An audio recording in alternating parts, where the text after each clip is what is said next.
Hello and welcome back to I'll Knit If I Want To. I'm Andrea Maury of Drea Renee Knits and this is episode 26. Today I am wearing my Mackworth sweater knit in Ritual Dyes. It's named after a really sweet little island here in Maine where we like to take our kids hiking and people gather driftwood and pine cones and seashells and they make little fairy houses. It's really fun.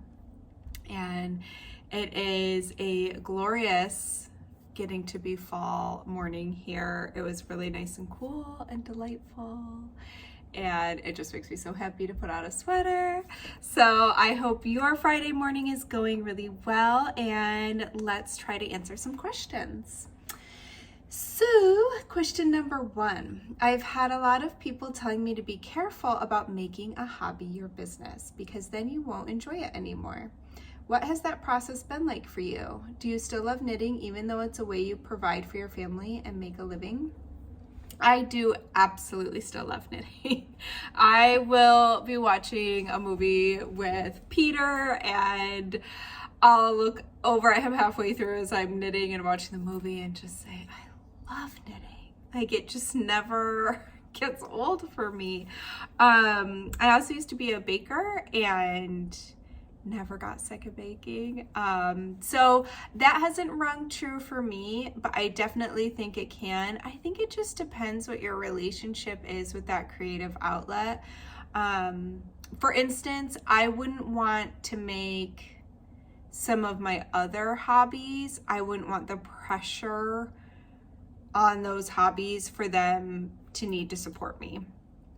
And I think that's actually kind of important. At the beginning of my career as a knitwear designer, I started doing it in an attempt to be able to buy yarn. Like that is what my goal was maybe if I can sell a few patterns, I can buy the yarn I want to buy. And we were on a very, very tight income. So it was just like I just wanted a little yarn allowance. And that's all I was asking of it. And so I think it kept it really positive for me, where I think maybe when it kind of goes the other direction is when we're almost asking like too much of our hobby. Not too much, but there's that pressure that's put on it and then it becomes a stressful thing, like something that we relate stress to instead of this like outlet to make us feel better and to fill us up. So I always, there's a book called Big Magic and she talks about how to not put that pressure on your creative outlet, even if you really want to be a writer, you want to be a baker, you want to be a knitwear designer, like whatever it may be, you keep your day job until it's completely viable. So that if it's not making you the money you need to support yourself, you still have it. And you don't have to put too much pressure on it because then sometimes I think it moves away from like its integrity. Does that make sense? So anyways, I've not ever regretted making them my business, but it just still really fills me up with joy and I really, really love it. So yeah, and I think it has to, sometimes people like to dally. Being in the restaurant business, I definitely met people and just saw experiences of people who maybe really loved throwing a dinner party. And so then they say, I'm going to open a restaurant. And then they realize all the hard stuff that comes along with opening a restaurant, that it's not all fun and throwing a dinner party and cooking fun food and things like that. There's this whole other side of it. So I guess that is something to definitely think about. I would love if my job truly was just knitting all day. That would be amazing. But there's this whole other administrative side to it where, especially in the beginning, as things picked up for me, I started spending so much time on the computer doing all that admin stuff that I felt like I didn't even get time to knit and design. So I just had to find balance there. And that's the thing too, is I think in the beginning, there's gonna be the stuff you have to work out, all those kinks, and trying to find a good schedule that works for you, especially when you have your own business. I think no matter what the business is, when you have your own business, there's those growing pains you have to go to figure out how to have balance and how to organize it in a way that really works for you. So there is that side of it. So if you don't have an interest in the business side of it, then I wouldn't make a job out of it, because that stuff has got to get done. And in small businesses like this one, a lot of times the money isn't there to necessarily just hire all that like not fun workout. You got to do it. So maybe that's kind of where some of that comes from too. Anyways, that's been my experience. I still love knitting, and I don't bake quite as much as I used to because I'm not in a restaurant. I actually miss baking for that reason. Like, I don't necessarily want to always have a huge stock of cookies and pastries in my house. Like, we can't eat that many of them, but I miss having a reason to bake a lot of them, because it was so fun for me being like, I'm gonna try this recipe. Like, every day I would try new recipes, and I actually kind of miss that because it's just not as realistic to do that at home. Okay, on to question number 2. Like you, I can knit either Continental or English style. I like to switch from one to the other in a project since it makes my hands less sore and I can knit longer. I am wondering if that is a bad idea, as it might change my gauge or maybe the way the stitches look. I'm a pretty new knitter and I'm not sure if I can see a difference when I knit either way. So my question is, do you think I should knit a project in all Continental or all English style, or can I combine the two methods whenever I feel like this? What do you do? Thank you for your thoughts. So in general, most people's gauge does change depending on the style with which they're knitting. I definitely knit tighter English style and looser Continental, and that's quite common. A lot of times that is how it is. English knitters seem to be a little bit tighter, Continental a little looser. So I would not do it within a project unless you yourself are getting an equal gauge, or one that's so similar that with blocking you're not going to see those discrepancies. But only you can know that. It's up to you. Like, do you mind if there is that small discrepancy? I mean, depending on what it is, if it's a shawl and you're wrapping it around, you might not mind a little change in gauge.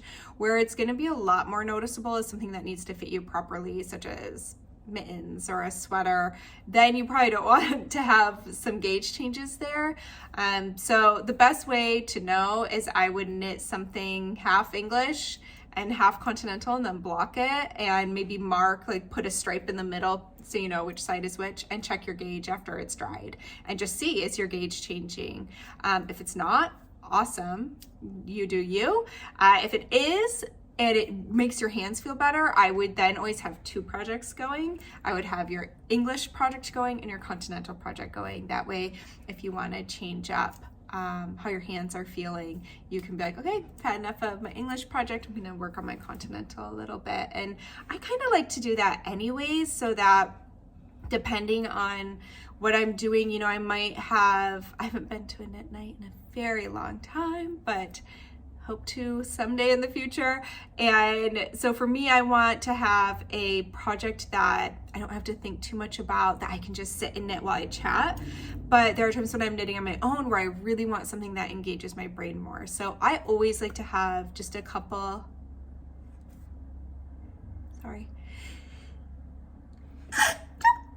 excuse me. Pardon me. I do like to have a couple projects going, because I always find I'm looking for balance in life, and sometimes my brain just needs different things. My hands might need different things. I might want something more portable, something bigger. So I am pro polyamorous knitting, personally. So next question number 3. I have been knitting for a long time, but I have never understood the attraction of making a shawl until watching you every week in your videos. Thanks. Your shawls look so beautiful and cozy, but as a process knitter, I'm scared to start a shawl because they seem similar to all the blanket and scarf UFOs in my stash box that are decades old that I've given up on. Do you have any suggestions on what makes an interesting, quick, or just can't live without pattern for this shawl rookie? So I do. You know, shawls really kind of changed the game for me and my knitting in general. And I think it's because they're so fun to knit.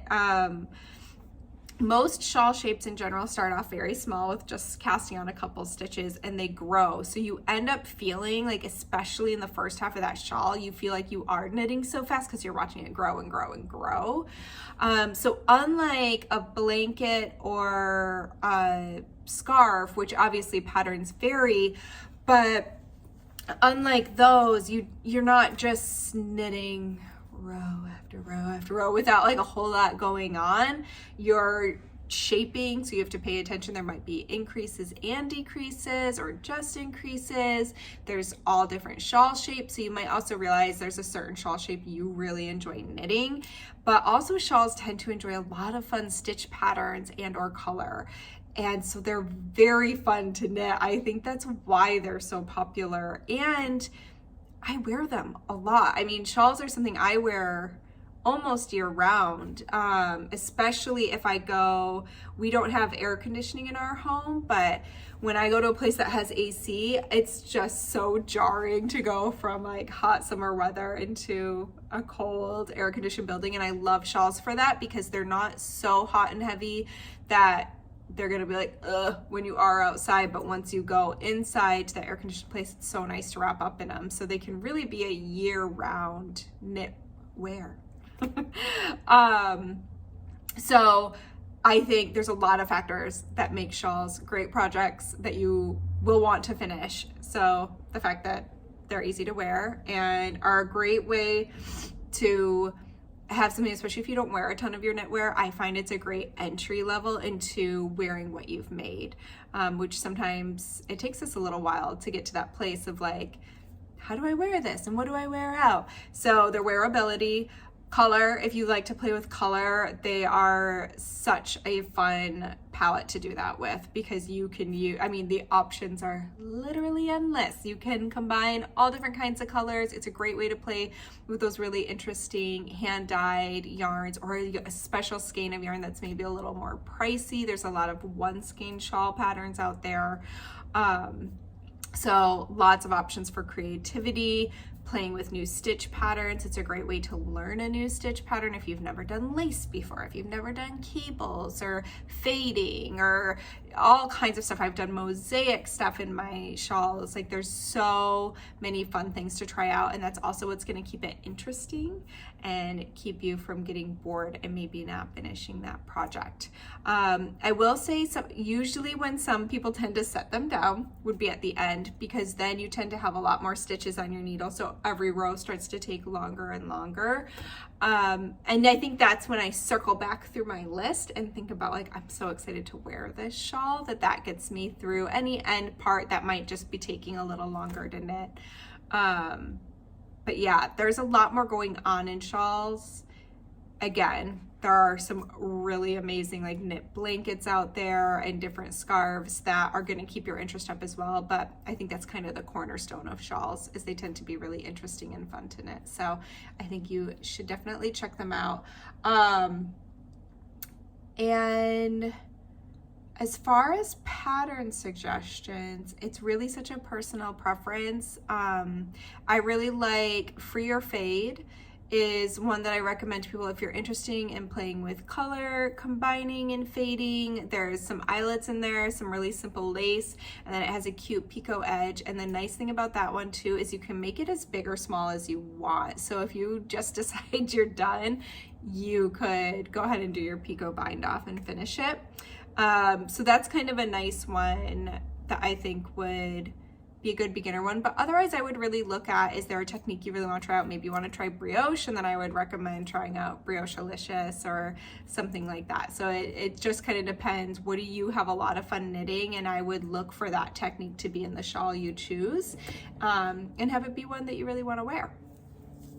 All right. I look forward to it every Friday. Oh, thanks. They're talking about, I missed something. Sorry, this might be loud. I feel like my headphones falling out. Okay, let's start that one over. Question 4. Thank you for your weekly show. I look forward to it every Friday. I am currently knitting a sweater using an indie dyed sock yarn held together with mohair. The pattern recommends against blocking it because of the mohair. How do you treat your garments that are constructed with mohair, both for finishing and ongoing care? So I found this question really interesting. It is a little hard for me to say not knowing the pattern. I don't know why they would say not to block it because it's mohair. I definitely block my knits that have mohair in it. I think it actually really helps kind of refluff the mohair after knitting it. So yeah, I would block it. I'd be curious if they gave you any more information in the pattern of why they don't want you to, because who knows? I mean, definitely designers have different things in their mind that they feel like this is how it worked out the best. But yeah, I block everything. So I would block it, and I block it the same way that I block anything else. So my general way I block things is I run a warm to hot bath. Now, the reason I feel comfortable with that heat is because I know I'm not going to agitate whatever I'm putting in there at all. I literally just pop it on the water and like very gently with like one finger, like poke it down. If you are somebody who like you can't keep your hands out of there, definitely don't use hot water. You don't want anything to felt. But what I do is I do fairly warm to hot water, and then I just leave it in there till the water is completely cooled. And then I drain the water, squeeze out as much moisture as I can right there in my, I have like in my laundry room, I have kind of a big sink that I do that all in, but you can do it in the tub, in your kitchen sink, whatever works for you. And then I roll it up in a couple towels. I just lay it flat, roll it up, and I'll step on it or put some weight on it to squeeze out as much extra moisture as I can. And I might repeat that process once more. Again, the more moisture you can get out, the better. And then I'll lay it flat to dry, either on blocking mats, depending if I need to pin it to open it up, maybe it's lace, or I also have, I've talked about it on here a lot. It's this blocking, it looks like a big Pringle. It's like a mesh Pringle from Coco Knits, and it's a sweater blocker that allows air to circulate all around the sweater instead of just on the top. So if it's a sweater or a smaller garment, I do like to lay them on there. And then I just let it dry. So that's it. And I do find that with mohair, like it's beautiful after blocking. So I wouldn't let that stop me. I think if you were nervous about blocking mohair, I would stay towards cooler to cold water instead of hot to warm, because that is something that might kind of like make it a little more grippy and tangly if you were, again, agitating it at all. All right, last question. I'm having trouble with the tab cast on for my shawls. The top edge of my shawls is not straight, but has a bump where the tab is. Do you have a way of avoiding this? It has happened on a crescent and a triangle shawl. So I'm curious about your bump. I grabbed a couple examples. So there can be with a tab cast on. If you're not familiar with a tab cast on, I'll write that. I do have a tutorial. Just gonna write myself a note so I don't forget.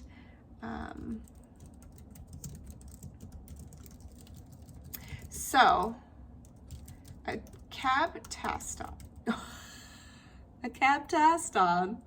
a tab cast on is when you basically cast on just a few stitches. It might be anywhere from, I mean, it can really be anything. It can be from 2 stitches all the way up to, some people do like a wide garter border, but it's basically what the edge of your shawl grows out of. So you cast on a couple stitches and you knit however many rows your pattern tells you. And then what you end up doing, I'm gonna pretend this is my tab. This is my tab. So you would cast on and you would knit some rows. And then what you do is you turn it sideways and you pick up, say your needle is here, you would pick up stitches all along the edge and then back where you had originally cast on. And that way your shawl will then grow, the body of it will grow out of here and the border will grow out of each side. So it's a really nice, just continuous way to create a cast on for shawls. Now I find when I see like kind of like a little lumpy bit is generally when we go to pick up back into our cast on stitches. To that, I would say no one's ever gonna look. So like here is where I would have done my garter tab cast on this shawl. This is Winter Honey. And my tab is right in here, and I can actually feel, you can't really see it that well, but it's like a little thicker right here where I had picked up into my cast on.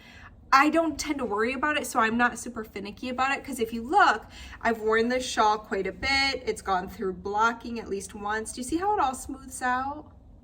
So it doesn't end up really being a problem, and generally with how I wear shawls, that is gonna be hidden on my neck somewhere. So I wouldn't worry too much about it. If you're just getting a little bump there, I wouldn't worry too much about it. Now, you mentioned Crescent shawl. Here is my Brioche Luscious. And what happens with Crescent shawls, and you can see I've really minimized it.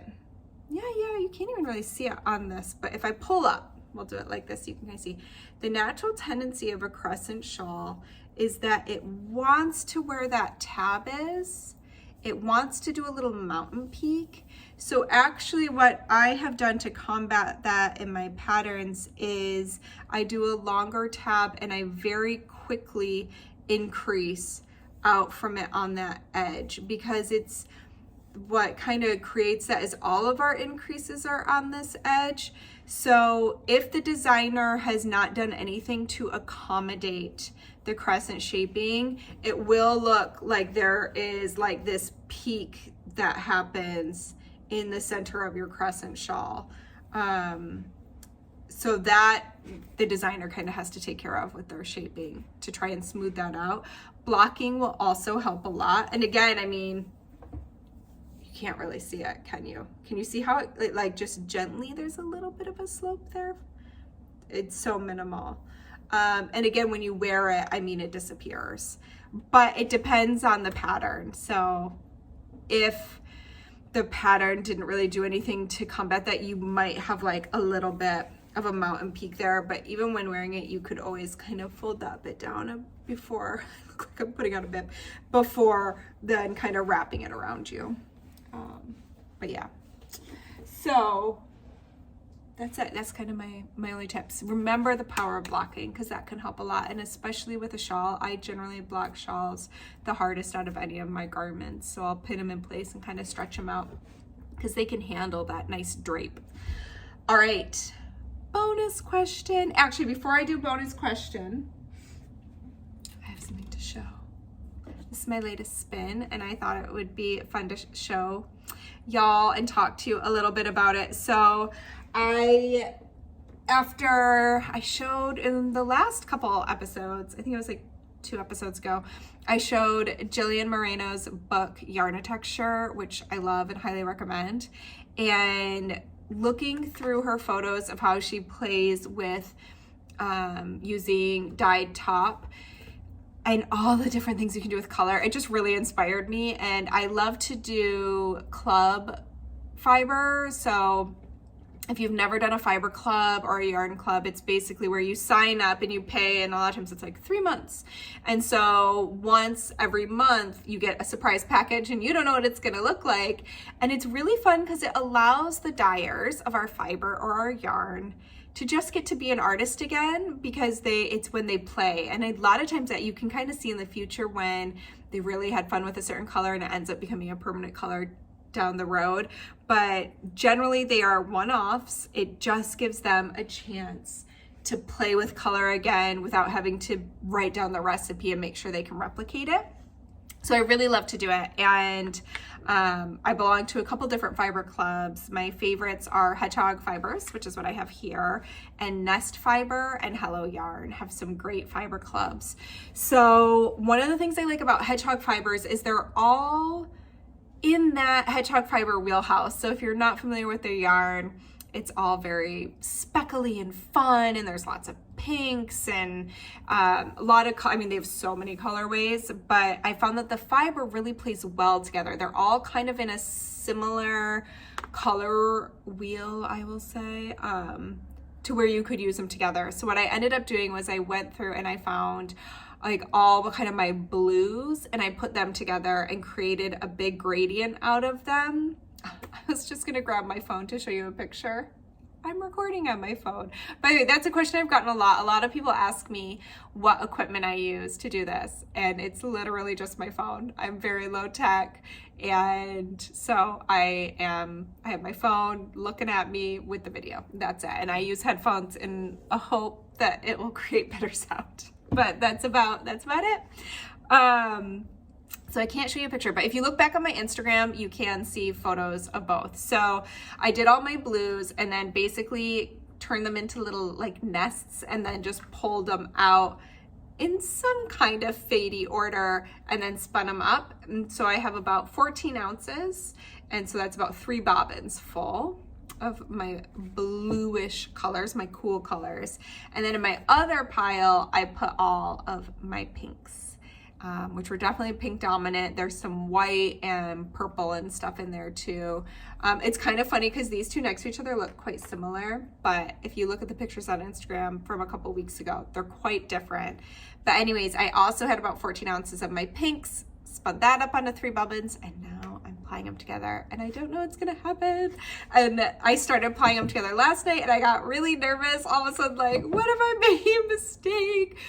And it's interesting because the difference I feel like with spinning yarn and knitting and sewing, like knitting, we're kind of spoiled with the fact that we can just tear it out again and again and reuse that yarn. And I have found with cutting fabric and with spinning yarn, I do have some fear that comes up and almost pressure I put on myself, like, well, it has to be perfect because I can't just redo this. I mean, obviously you can find a way to reuse fabric. You're just gonna be limited by, you know, how you've cut into it. But spinning yarn, you can't unspin. At least I wouldn't go through that process. It seems so tedious and awful. But so I had a lot of fear come up, and last night I almost changed my mind. It was like, oh, maybe I'll just keep all the pinks together and spin them into one yarn and keep all my blues and like not combine them. But then I thought to myself, I'm never gonna learn. I'm never gonna know what's gonna happen if I don't experiment. And so I pushed forward, and watching those two yarns apply together has been so fun because the way I spun all my singles, I kind of created my own gradients as I was mixing the colors from all the different club shipments. And so now I'm seeing them come together, and you can see that there are some blues in my pinks and there are some pinks in my blues. And so sometimes those are overlapping and almost doing like this fractal thing. So anyways, I'm excited. And I have 3 bobbins of each. So I thought I'm gonna spin one with the blues and the pinks combined, and then I will wash that and probably knit a swatch and just see how I'm feeling about it. And if I don't love it, then with the remaining bobbins of each color, I could do a further experiment of like, okay, now I am gonna apply my pinks together and I'm gonna apply my blues together, and I'm just gonna see like what my favorite is. But anyways, that's my spinning update. That's been kind of fun. Bonus question.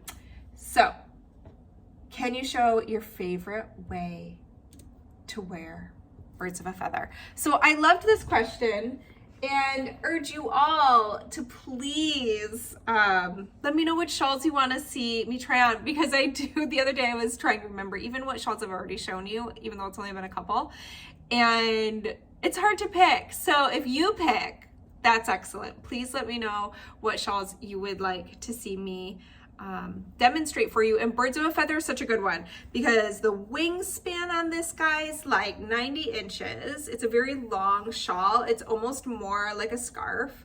I love birds of a feather. This is knit with both mohair and then a single ply. It's hedgehog fibers. I can't remember the colorway off the top of my head. It's been a long time. But it's on the pattern. And so what I did is I alternated sections of garter stitch, which is why it's called birds of a feather, because it's all the same colorway but on 2 different bases. And I love how you can see how different it is. And then I added some beautiful feather and fan lace to keep it interesting. So this is one of my favorite shawls. It's very ethereal and lightweight, but it is long and kind of a different shape, so sometimes people don't know how to wear it. So let's show this one. I never know where y'all can see me without me hitting my head on my light. So the first thing I'll say is don't be afraid to play around with it. Like, don't expect yourself to be able to just wrap it first thing and it's perfect. Like, you might want to fiddle with it, but I like to take, can you see how this side stays wider longer than this side has a longer, like thinner edge? So I like to start with the long thin edge, and can I get closer if I do this? There we go. So I'm gonna start with the longer, thinner edge because I might not want quite so much of this length hanging down. So I like to take it, sorry, I lost my top, there we go. And I'm gonna start with this one and putting this over my shoulder. So I already have a complete wrap with just that edge. And now I'm left with my triangle. And I like to bring it around just like that. And then I have this pretty wider edge, which I also really love being able to see like this in the front, and then with my little triangle, again, offset how I always like to do. But one of the things I love about this shawl is even though it's so long and it can feel a little daunting when you're first putting it on, it just like billows around you like a cloud. I've seen quite a few people knit this for their wedding, which just like makes me so happy, just so special. And it can look very dressed up. The other thing is too, is sometimes, so this is a similar shape to Find Your Fade. And so again, it's this really long wingspan, which I would get some emails of people saying, you know, I'm really petite or short, and I just get kind of swallowed up in it. And the thing about both of those shawls, of this one and Find Your Fade, is when there's this much drape and air, you can really wrap it up into just almost like a little cowl. You know, you don't have to wear it completely, you know, big and drapey around you. You can actually just wrap it right up, and it's really snuggly with your coat or jacket in the colder months. Or my favorite way to wear both of these, I knit both, tangled up in it now. I knit both of these shortly after I had my second child, my son Levi, and so I was always wearing a baby carrier, always, for 2 years. And so I actually, one of my favorite ways to wear it was just to drape it around my shoulders, again, because they're so light. So I even wore them during the entire summer. So I'd have a baby carrier on, and then I would just have it around like that. So you don't have to overcomplicate it. It looks just as beautiful just over your shoulders. All right, I think that's everything. And this is a long one today. I was very chatty this morning. We've had an exciting week getting the kids back to school and lots of emotions. So I also have a really quiet house, so I feel like I'm not like racing to get this done before a child comes up and is like, Mama.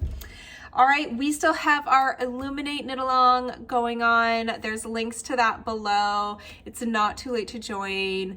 There are so many beautiful sweaters being completed. Makes me want to knit another one because I see everyone's different color combinations. So you can check out the hashtag. I wonder if I have this. Oh, I do. So the hashtag's below too, but it's just #Illuminate KAL. So you can follow that on Facebook or Instagram. We have forums on Ravelry and Facebook. So that's all linked below. It's being hosted by the amazing Kayla and Sam, and I have their Instagram names below. They've been doing such a fabulous job with fun reels and TikToks and Zooms. So it's really fun. Please feel free to join us. And yeah, I have been getting some questions in the comment sections. Just so y'all know, I keep them on a spreadsheet so that I can go through. There is a lot of questions, but it's just a lot easier for me so I don't miss your question. If you want it to be answered in this Q&A style, please make sure to use the link below. Again, right below this video box you see here. there is a little part where it's going to say the title of the show and show more. Just click that and it'll drop down. You can find a link to my newsletter. I have a new sweater coming out Tuesday. It is my Douglas Cardi. You may have seen a photo of it as far back as last February. It wins the prize for most emails I have received of like, when is this pattern coming out? But it was just a long time coming. We had some different things with trying to organize so that both Tuku Wool, which is the yarn company, this is their new DK yarn, was ready at the same time as fitting it in with my schedule. So it's finally coming Tuesday. You will want to make sure you're signed up for my newsletter so you can get a little introductory discount and be the first to know when it is live and ready to snag. So you can do that through the link below. And if you're enjoying these weekly shows, you can hit that subscribe button and the little bell, and that'll let you know whenever a new video has been posted. I try to do these every Friday, but thank you so much. Thanks to everyone who keeps coming back and to anybody who's new, who's seeing these for the first time. I will continue to do my best to try and answer your questions. All right, happy weekend.